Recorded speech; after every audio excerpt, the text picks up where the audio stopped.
Bilgi burada. Sesli Bilgiler TR. Arkadaşlar herkese selamun aleyküm. Sesli Bilgiler TR teknik kanalı olarak yeni bir videoyla karşınızdayım. Bu videomuzda görmüş olduğunuz kovalı tip bu şekilde bir elektrik süpürgemiz var. Eğer ki kullandığınız süpürgeden şimdi bu süpürgede duyacağınız gibi bir ses geliyorsa sebebi nedir, ne değildir, ne yapmanız gerekiyor? Bunlardan bahsedeceğiz. Kovalı olup olmaması çok da önemli değil esasen. Yani normal yatık süpürge de olabilir, pratik de olabilir veya bu şekilde aynısı olan bir süpürge de olabilir. Normal kullanım yaparken süpürgenizden şu an bunda duyacağınız gibi bir ses geliyorsa önce bir sesi duyalım.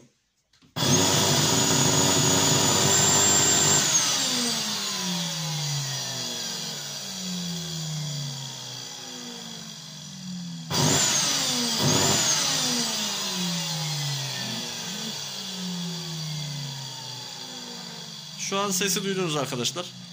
Bu sesin daha fazlası veya bu sesin aynısı geliyorsa ve bu sesle birlikte de yoğun bir yanık kokusu alıyorsanız, şu an bu süpürgede de yanık kokusu var ama siz alamıyorsunuz bunu. Kendi kullandığınız süpürgede bu sesle birlikte yine bir koku geliyorsa, yanma kokusu geliyorsa süpürgenizin motoruyla alakalı bir sıkıntısı vardır arkadaşlar.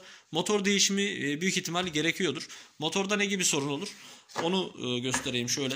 Bu süpürgenin motoru değil bu arada. Bunu örnek olarak gösteriyorum. Bunun birebir aynı motoru, üzerinden çıkan motoru bu değil arkadaşlar. Bu biraz daha küçüğü.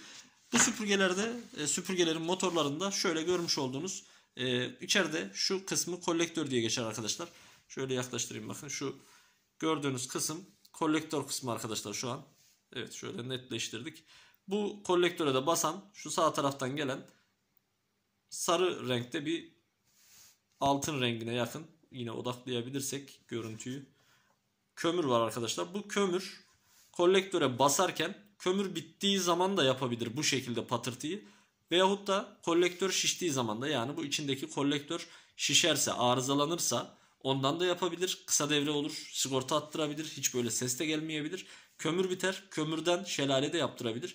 Bu gibi durumlarda yapmanız gereken, eğer ki işten anlamıyorsanız direkt bir tamirciye, ustaya götürüp motorun tamir olup olmayacağını sorarsınız. Motorun tamir olma imkanı yoksa bu motor komple bu şekilde değişecektir. Tamir durumu her motor için uygun olmayabiliyor. Onu da söyleyeyim. Bunlar çoğunlukta kapakları mesela bazıları presli olur, bazıları geçmeli olur, bazıları daha farklı sistem plastik olabilir ve sökmeye izin vermeyebilir. Motordan motora değişkenlik gösterir. Yani tamir hepsinde olmayabilir. Bunun gibi bir motorda kömür tamirine imkan verebilir. Bunun kömürü şu yan taraftan kapağı şöyle kaldırılıp, bu sacı içeriden kömürü çıkartıp yerine yeni kömür takılıp ve bu kolektörde şurası da elmaslandıktan sonra sorun düzelebilir. Ama dediğim gibi her motor için bu geçerli olmayabilir. Kömür değişimini kendiniz yapamayabilirsiniz. Kolektörü temizleneceği için sadece kömür değiştirmek yetmeyebilir. Bunu da söyleyeyim. Motor değişimi gerekiyorsa zaten bu motor tamamen olduğu gibi değişecektir. Motor fiyatı veya bu tamirin fiyatını soranlar olabiliyor.